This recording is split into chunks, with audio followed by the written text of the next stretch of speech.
Hi everybody. இன்னைக்கு நம்ம தினசரி ஆங்கில வாக்கியங்கள், ரொம்ப முக்கியமான வாக்கியங்கள் பார்க்கவிருக்கிறோம்.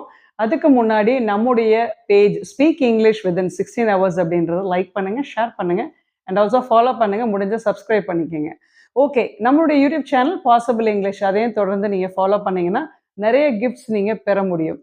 ஓகே, இன்னைக்கு ஃபர்ஸ்ட் வாக்கியம் என்னன்னு பார்ப்போம். This oil had gone rancid. So இந்த rancid அப்படின்றது என்ன அர்த்தம்னா ஊசி போயிருச்சு. சில நேரத்தில் பார்த்தீங்கன்னா அந்த ஆயில் வந்து சிக்கு பிடிச்சிருச்சு அப்படின்னு நம்ம சொல்லுவோம் நேச்சுரலாகவே.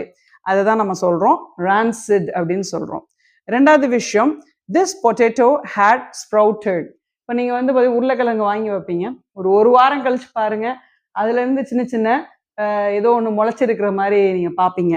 அதை தான் நம்ம சொல்கிறோம் ஸ்ப்ரவுட்டட் அப்படின்னு சொல்கிறோம். ஸோ அப்படின்னா முளைத்ததுன்னு அர்த்தம்.